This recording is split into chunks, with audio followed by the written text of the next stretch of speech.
Hi everyone, and a very warm welcome to this episode of the Learning Journeys podcast from Lacuna Learning. We hope you're all keeping well, and in this episode we are delighted to be joined today by Sarah Dixon, now Sarah Monaghan, all the way from Hong Kong.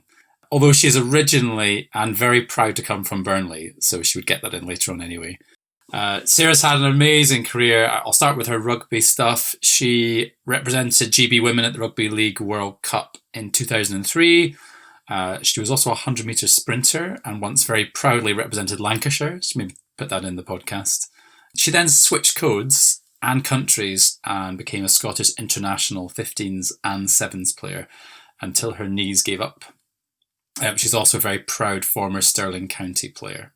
In terms of her professional career, she did a lot of work for Sport Scotland, which is around the time that I met her, running this high-performance coach development programme called Coaching Matters. She then did work at Inverclyde and as a partnership manager for high-performance coaching before taking up a role as a high-performance advisor at Sport Wales. She then, came home and came back to Scottish Rugby to take on a job as performance pathway manager for women and girls before moving out to Hong Kong with her husband. I met Sarah as I took on the Coaching Matters role, and Sarah was my predecessor. She then became my office buddy and training and lunching partner in crime at Stirling University for a number of years. She is someone who's had a really positive influence on me in my development and always makes me laugh. So while I am slightly worried about where this one could go, I'm just absolutely thrilled to have her along to share her journey. So thanks for your time, Sarah. Thank you for inviting me on. It's a pleasure to be here. Thanks, Sarah. So, by way of warming us up today, and I know you won't disappoint us, but you do live out in Asia, so this could be quite cool, actually. The regular feature on the pod, if you can go on an adventure anywhere in the world, where would you go, who would you go with, and what would you do? Good question. I gave this a little bit of thought in advance. But yeah, I'm, I suppose, quite new to living in Asia, being in Hong Kong for just over a year now, and there's so much to explore. It's actually pretty amazing.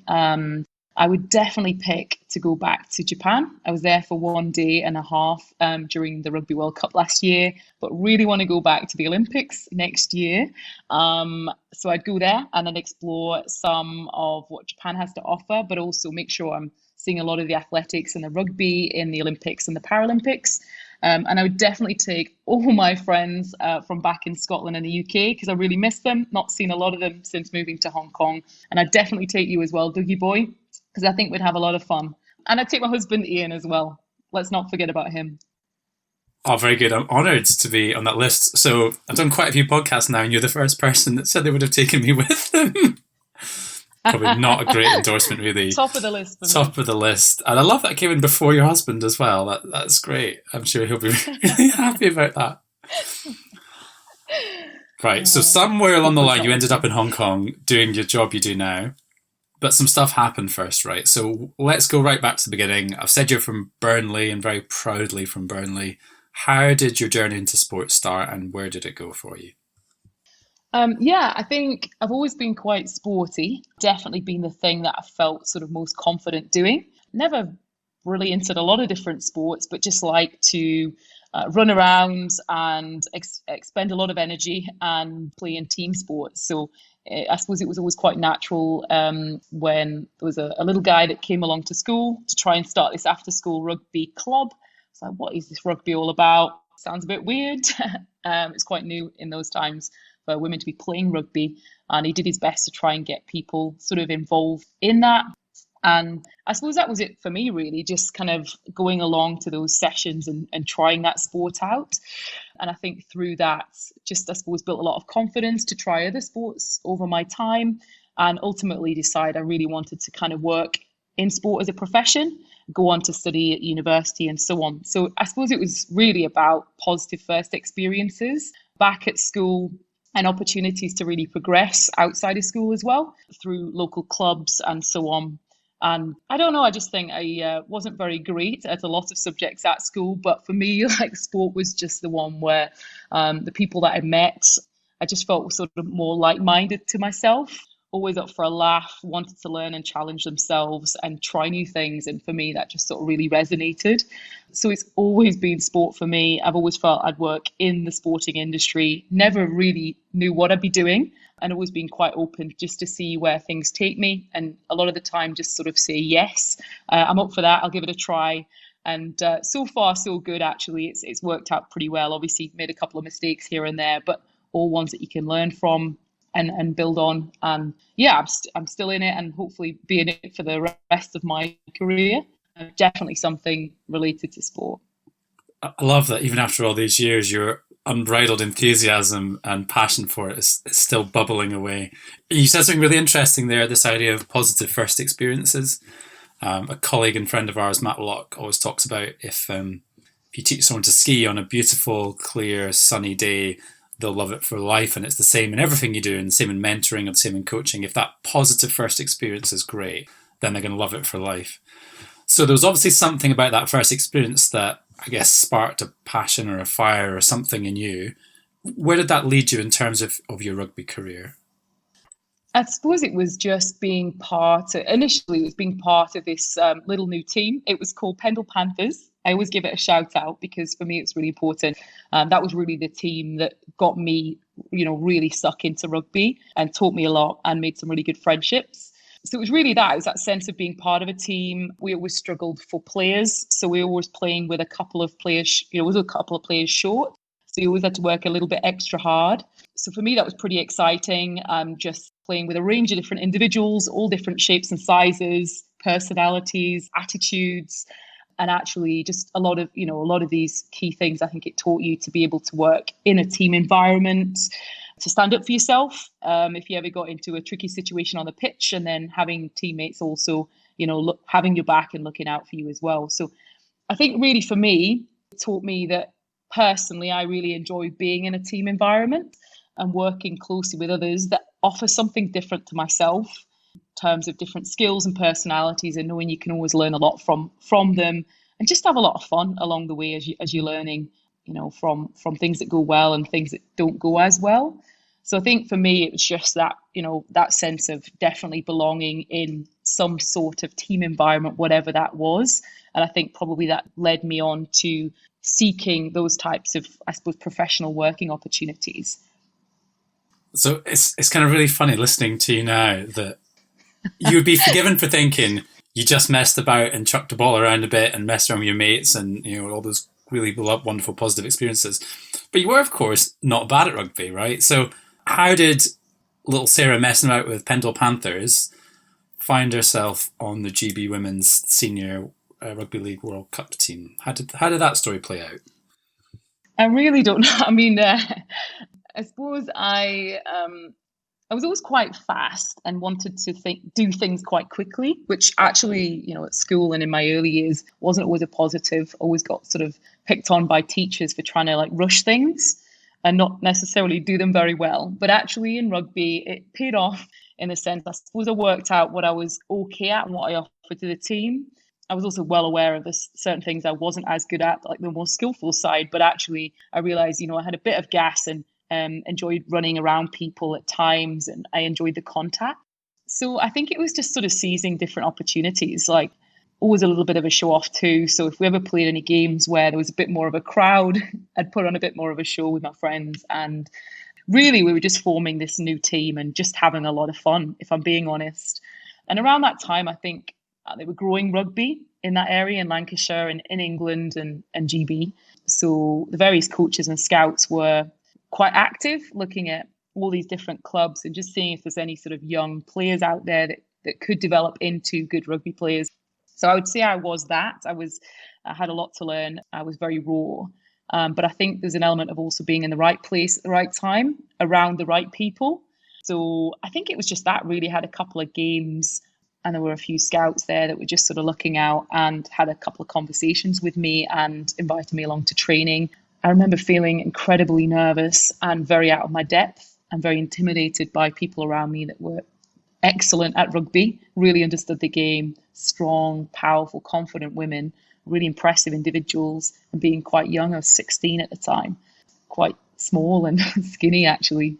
Quite ironic now after living in Hong Kong for a year. But yeah, and I think it was just that. It was really, I suppose it's similar for a lot of athletes out there, is just you've got to take your break where you can. And I was just enjoying the game of rugby, and there was an opportunity to try and progress that and develop my skills, which I took.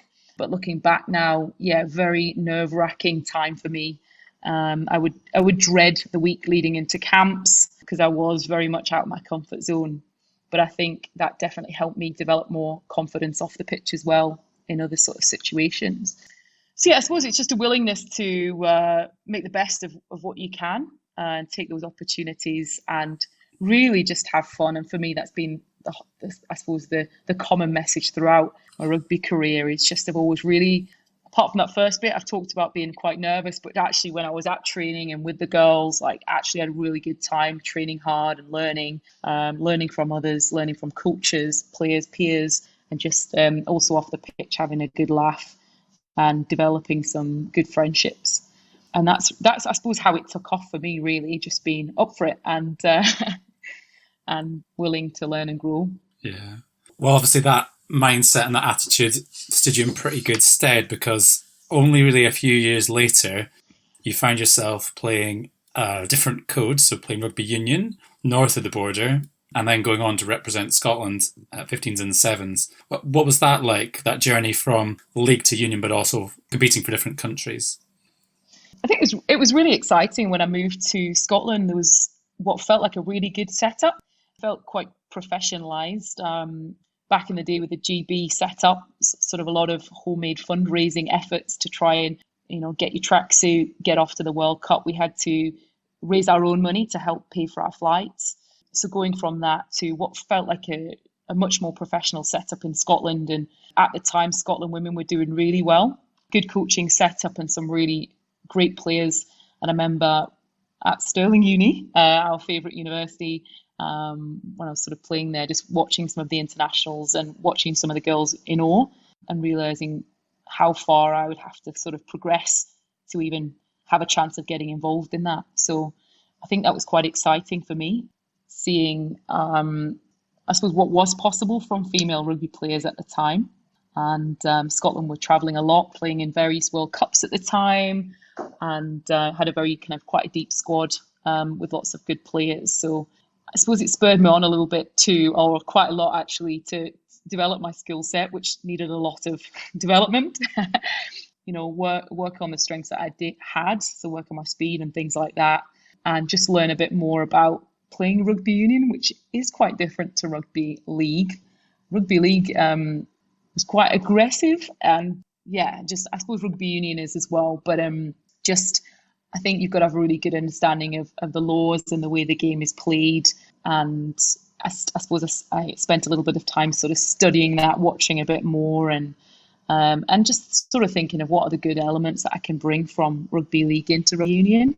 But it wasn't a smooth transition at first. I suppose I spent more time focusing on my athletics, got selected into various things, but also got deselected and got given feedback to go and work on things and improve and come back, which I did.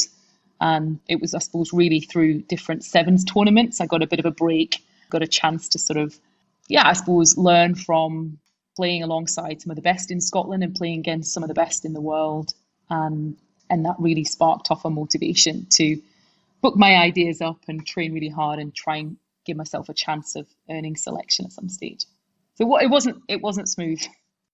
No, and of course it never is, right? I'm really interested in so much of what you said there. I got this real sense of you kind of studying the game, becoming a student of the game, and I love this idea of working out what are some of the good elements from league that you can bring to union. I'm wondering if, I know we have some rugby listeners at home, if there's any things you could maybe expand on a little bit there in terms of things you learned from league that you then applied to playing in union. I think in league you aren't gifted possession, and you only get a few chances before you've got to turn the ball over. So you've got to make sure they count. In union, you could potentially have the ball for a long period of time and not do a lot with it. So I think for me, I definitely took that part across, is, whether it's on the rugby pitch or whether it's in life, sometimes you don't get a lot of opportunities to do good things. But when they do come, you need to really make the most of that and have a real goal. So I think it was, a bit of confidence when you do have the ball on the pitch, or you do have a chance to beat a team that you think you can beat or really compete against. You just give it your all and you go for it, rather than thinking, you've got 80 minutes to try and achieve something. So I think it took that and a bit of physicality as well, a bit of that sort of Lancashire. You've got to be tough to kind of play rugby league and survive in that area against some older, very physical, strong, impressive female rugby players. So there's a bit of that, I think, and a bit of that feeling, that sense of being an underdog, which I think you can really turn into your advantage and use that as a bit of a USP. And I think at Scotland at that time we did. We knew we were the underdogs, and I think if you, I suppose, flip that into a positive and think like, right, if we can go against these guys and I suppose really challenge them, they're not necessarily going to expect that of us, and they're not going to necessarily know what we are going to do. There's that sense of a bit of the unknown and really use that to your advantage. So I think a bit of all of that, really, taking that across to Union. But it was really enjoyable. I think it's quite an exciting time for an athlete when they do pick up a new sport or a variation of a sport. I think it's quite nice being new to something and being able to be a real student of the game. I think it's quite different when you're nearing the end of your career and people expect you to know everything and have all the answers. So actually looking back, I really enjoyed that period of not knowing an awful lot and being able to really learn without the pressure of, others, coaches, teammates expecting you to sort of, always lead them or always have the answers. Yeah, thanks, Sarah. I mean, there's a whole bunch of things I want to circle back around to, but we'll come back to one of them in a minute. I guess I'm really interested, you then had this really interesting professional career that actually ran in tandem with your rugby career because you were doing both at the same time. Now, you then made the journey back to working for Scottish Rugby. I'm dead interested, given that you had a really different background, like you didn't play union from a very young age and all the rest of it, and you'd worked with different sports and been in different environments and seen different things. When you came back to working in women's sport, in women's rugby in Scotland, what were some of the things you tried to take from your own experiences to try and enhance the experience of girls and women coming through those pathways? I think the way you phrase that is perfect in the sense you've said pathways. And I think that was the big thing, is just realizing there's no one pathway to success. And actually, you can pick a sport up at a later age. You can transfer across from another sport. You could be playing a sport all your life. And it's making sure you don't miss out on some players that could be amazing in a national jersey because you've only got one route to get there, or you sort of put an age next to something and by this age you should have achieved X, Y, and Z. So I think the big thing for me is recognizing that there's a lot of talent out there, and it might not already be, it might be an athlete, that's not already playing rugby, and just making sure that there's opportunities for them to get into rugby, to come and try or to come along to a trial. So I suppose what we did first was try and really open that out and have a very broad talent ID process where we put messages out to say, if you've got one of these different strengths or skills, come along. And some of these were it could be speed, it could be hand-eye coordination. We put on there, could be teamwork, or a communicator. So if you think you've got one or more of the above, we'd love to see you. And actually, for me, that was pretty cool to see all these different types of players come forward and say, yeah, I want to have a shot at trying to get into one of our pathway programs. So I think I kind of took that from my experiences. I also think when you're a younger player playing in a more adult environment, it can be quite intimidating. So back in the day when I was playing for GB, I only played for about 6 months, to be honest, because it was short-lived. But I was 16, turning 17 in a female sort of adult environment. And it was pretty scary, as I sort of mentioned. So I think the big thing I took there was just there's opportunities to support transitioning players, whether it's through mentorship, whether it's just through having a couple of leaders or buddies within the team that can look out for someone. And particularly someone that's, say, coming from a sort of an area in Scotland that doesn't necessarily produce a lot of rugby players. It could be someone that's travelling by themselves, 100 miles to come along, and they're the only one from their rugby club. And how daunting that can be, and how impressive at the same time it is that someone's taken that step. So I would say that those two things, the second being support young players coming into a more senior environment or someone that's not being used to that, and explain the expectations and also provide a bit of additional support around them, because we're not all one model. We're all very different. How you learn and you develop is different to me, Dougie, and we just need to make sure that we are providing that, because we can't afford to lose anyone out of the sport. So there were a couple of things I'd say that I sort of focused on that were, direct result of my learning and experiences as a player. Do you know, this is becoming a thing on the podcast. It's usually about this exact point into the podcast where I'm going to tell the listeners to rewind 2 minutes and listen back, because there was so much in there. You talked about there being no pathway to success, or no one pathway to success, rather, and not missing out on players because they don't fit the mould. I mean, very often the best players are the best players because they don't fit the mould, they are a bit different. I love that idea, though, of rather than do you meet all these criteria, do you meet one of these criteria? Because one of those might be the thing we don't have right now, or the thing we really need. And I love that. A friend of mine always said this kind of, I suppose, idea of men and women have different attitudes to applying for jobs, even that if a man meets one criteria for a job, he'll probably apply. If a woman doesn't have one criteria for a job, she won't bother applying. And it's kind of, you've kind of seized upon that idea and said, well, have you got one of these? We'll take a look at you and see what we can do with you. And I kind of love that idea. And it worked really well as well. I mean, if you've got your coaches on board as well, and you say, actually, we're looking for a super strength, and we can develop that as a super strength and build all the other stuff around it.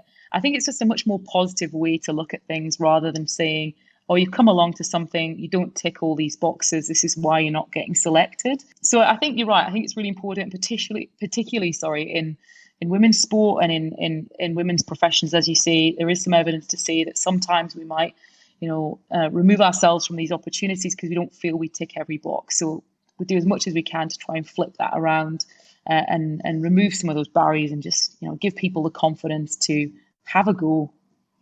I mean, there's so many great things in this podcast. One thing you said earlier was seeing what was possible from women at that time. And one of the threads I get from listening to you today, Sarah, is like almost that you didn't realise what was possible until you got there each time. And you were like, oh, actually, yeah, I could do this. And yeah, all right, I'll have a go at that and have a go at this and keep going.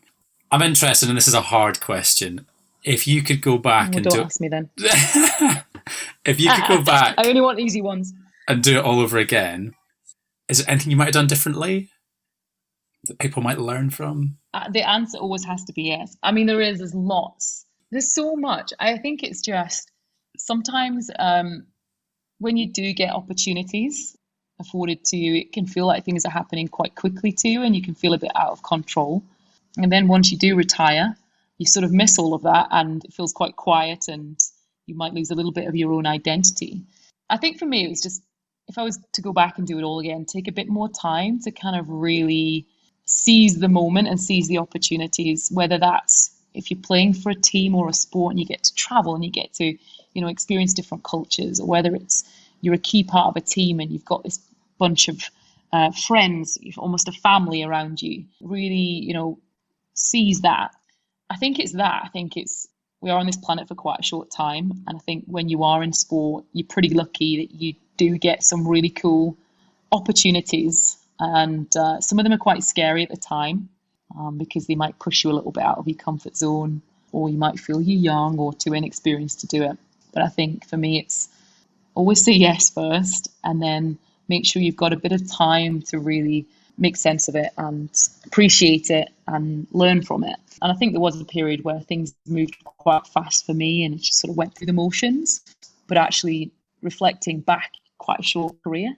So you don't want to miss out on anything, whether that's something you can learn from or just help you develop as a person and help develop your personality and your confidence. So I think it's just that, just almost at times take a moment, whether it's take yourself away from the situation and just reflect and have a few seconds to think, actually, this is pretty cool that I'm here in this moment wearing this jersey, or have a chance to train or play for this particular team, and take that with you. And I think then in life, you just appreciate things a bit more rather than taking them for granted. So I'd say that, just a bit more time to let it all seep in.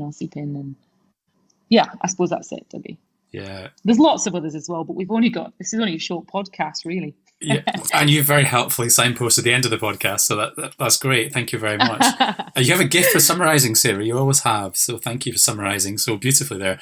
I just want to highlight a couple of things for the listeners at home, things that they might just want to reflect upon and take forward.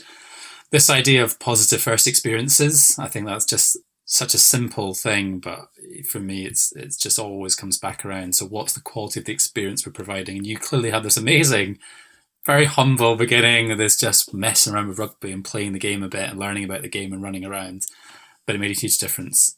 I got this, one thing you said quite a few times is just say yes. And if I were to summarise you in a nutshell, that would probably be the sentence that just comes to mind. I loved you talking earlier about just seeing what was possible from women at that time, seeing what women were capable of, and rather than thinking this is how women play the game, this is what they do, saying, well, let's break all those rules and see what women are actually capable of if we give them the right opportunities and support and coaching and all that sort of stuff. There's no one pathway to success. Just love that. I thought it was great. And then just your last point there about taking a bit more time to seize opportunities, and even if they're a bit scary at the time, just always say yes first. I'm reminded of something that I was taught many years ago, which is from an individual sport, which is when you cross the finish line of a race, capture that snapshot, because the instant that moment is over, you're going to start dissecting and analysing that performance to the nth degree. But for a brief moment, it's perfect.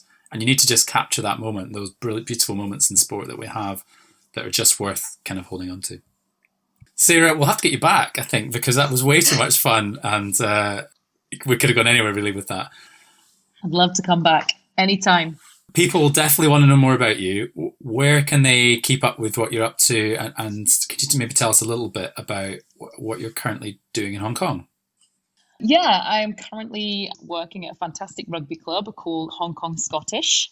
In my mind, it's definitely the best one in Hong Kong and worldwide. And I'm general manager there. So I kind of manage the day-to-day operations of the club, which is a really exciting role. It covers every aspect from sort of signing players and coaches to finances and marketing and managing memberships and everything in between. So it's really great for me to get experience doing all those different things and working closely with the board here. So really, really enjoying that. If you want to follow me, my personal Twitter and Instagram is pretty average. So I'd suggest you give us a follow at Hong Kong Scottish. It's much more interesting. There's lots more activity there. You'll get us at Hong Kong, or HK Scottish is our tag on Instagram and Facebook, if anyone wants to give us a follow.